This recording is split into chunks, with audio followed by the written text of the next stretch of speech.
Hi, this is Ike from Groovy Entertainment. Today we got another book on tape to play for you. Today's book is Jingle Bell from 1987. So let's get started.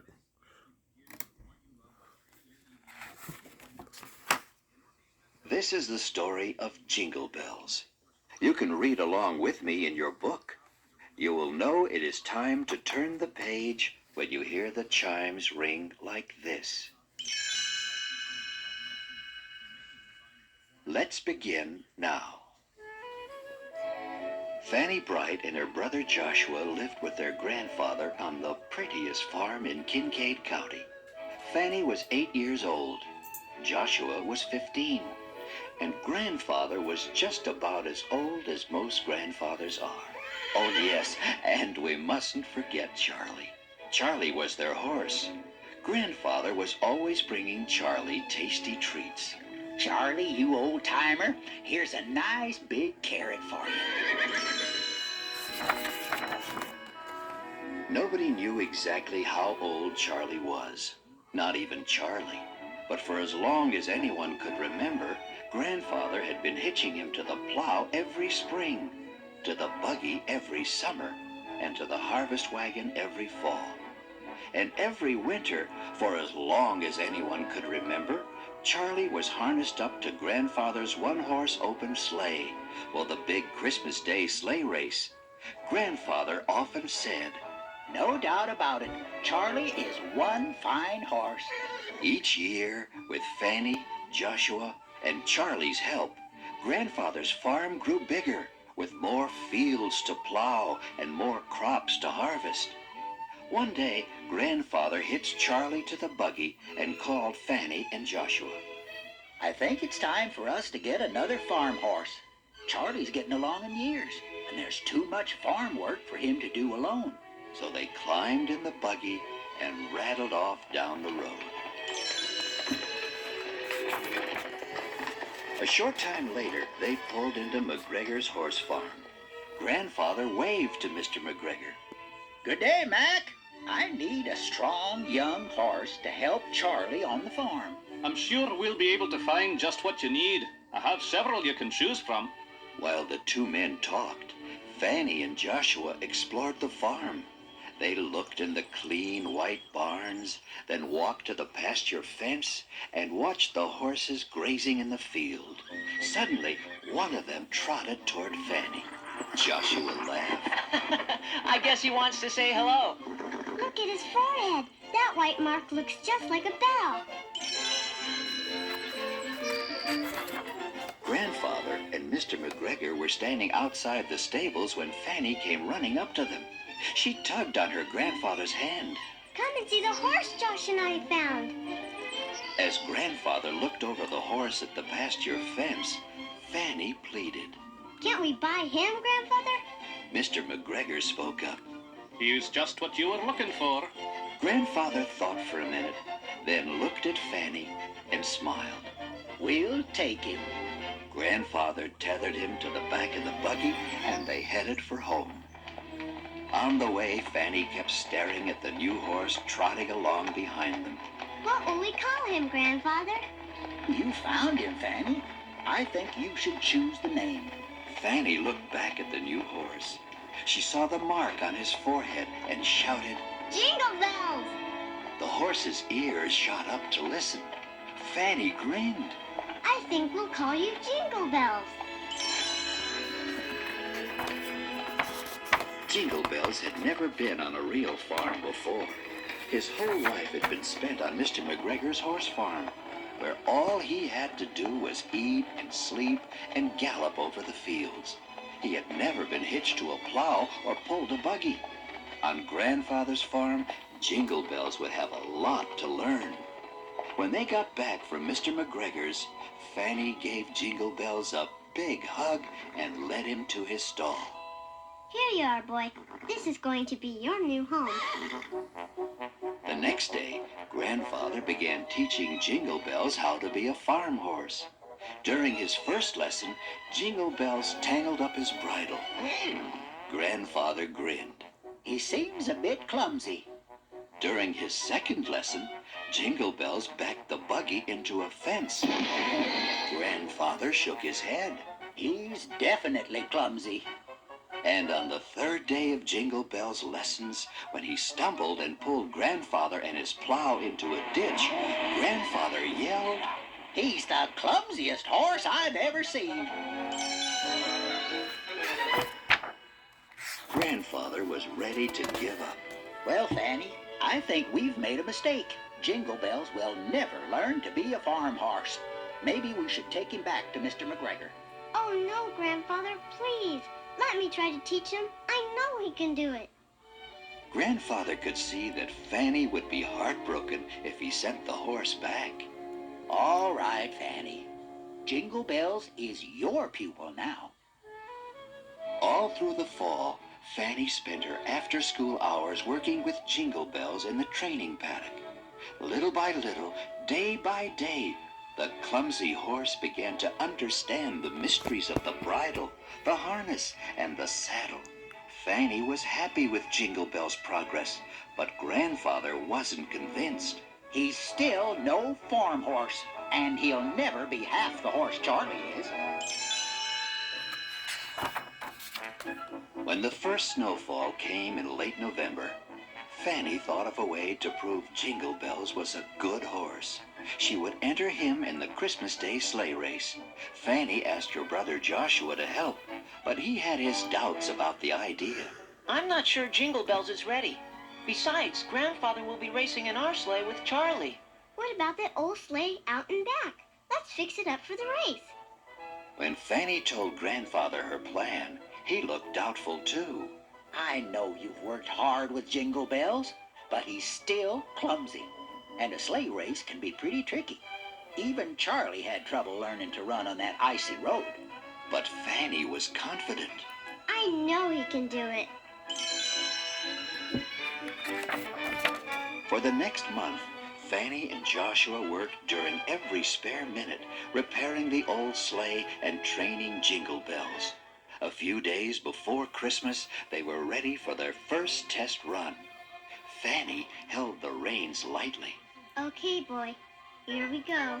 Nice and slow at first. Jingle Bells trotted smoothly down the snow-covered lane. Now a little faster, boy. Jingle Bells started a slow gallop. Joshua held on tight. Okay, Fanny, let's see what he can do. Fanny signaled Jingle Bells, and he broke into a full gallop. Just then he came to a patch of hard ice on the road. Jingle Bells slipped and slid, sending the sleigh crashing into a snowbank. Joshua and Fanny got up out of the drift just as Grandfather and Charlie came along. Grandfather sighed. I know you love Jingle Bells, but he'll be lucky just to stay on the course. Be careful, and think about just watching the race. As Grandfather trotted off, Joshua sighed. You know, Fanny, maybe he's right. No, let's try again. Remember, Grandfather said it even took Charlie a while to get the hang of this. And he's a great horse. Off they sped again. As Jingle Bell's flying hooves sprayed snow everywhere, Fanny whispered to herself, Jingle Bells just has to win. Finally, Christmas Day arrived. It was clear and cold, and the center of town was crowded with horses and sleighs. Men, women, boys and girls, grandfathers, and even a grandmother or two were holding the reins on colorful one-horse open sleighs. It took a while for all the sleighs to get into starting position. When everybody was lined up, the mayor fired the starting gun. They were off. Sleighs and horses darted from the starting line. The muffled sound of hoofbeats on the snowy road sounded like distant thunder. Jingle Bells started out slowly, but steadily he closed in on the top three sleighs. Fanny shouted. Look, the third sleigh. It's Grandfather and Charlie. Joshua pointed ahead. Better slow down, Fanny. We're coming to Calamity Curve. Calamity Curve was the worst turn turn in the race. Just as they were passing Grandfather and Charlie, Fanny tugged at Jingle Bell's reins. The horse slowed as he approached the treacherous curve. Gingerly, he trotted through the turn and began picking up speed again.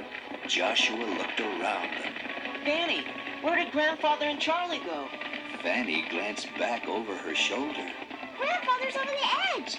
Charlie slipped on Calamity Curve. We'll have to go back. She pulled at the reins. Just for a moment, Jingle Bells didn't understand. But Fanny kept tugging, and Jingle Bells slowed, then stopped.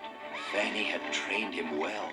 As the other horses and sleighs raced by, Fanny turned Jingle Bells around, and they headed back to Calamity Curve. When they arrived, Fanny tossed the reins to Joshua and jumped out of the sleigh. Moving through the deep drifts as fast as she could, she came to the scene of the crash. To the right was the sleigh. To the left, Charlie lay tangled in the reins. And between them, Grandfather was stuck in the snow up to his waist. Fanny called out, Are you all right, Grandfather? Grandfather was too cold and wet to answer, but he did manage a nod and a tired grin. Joshua hurried up behind her and began to dig Grandfather out of the snow. Fanny, meanwhile, untangled Charlie from the twisted reins and calmly led the chilled horse out of the drifts. They wrapped Grandfather in a warm blanket and helped him into the sleigh. Then, with Charlie trotting along behind, Jingle Bells pulled them toward home, where a big Christmas dinner was waiting. Grandfather put his arm around Fanny. Well, it looks like Jingle Bells might make a farm horse after all. Of course, Charlie would have beaten him in the race if he hadn't slipped. Fanny couldn't believe her ears. Grandfather, Jingle Bells had already passed Charlie. We would have won. Before Grandfather could answer, Joshua piped up. I guess we'll have to wait until next Christmas to know for sure.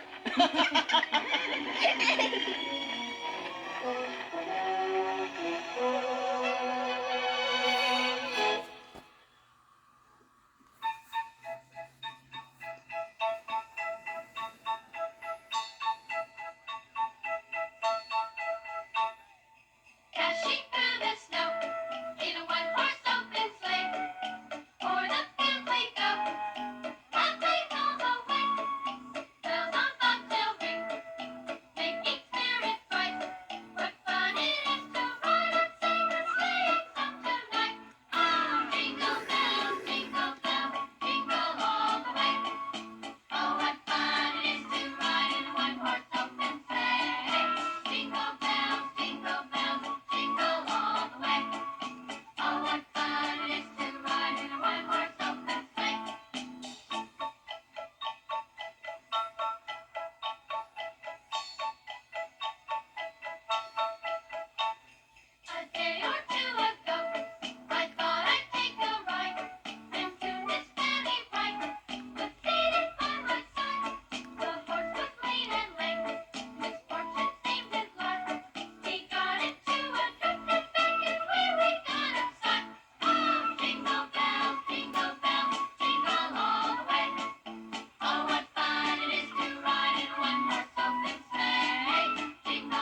So that was Jingle Bell from 1987. So if you like, subscribe, share, and comment, and have a groovy day. Our next book would be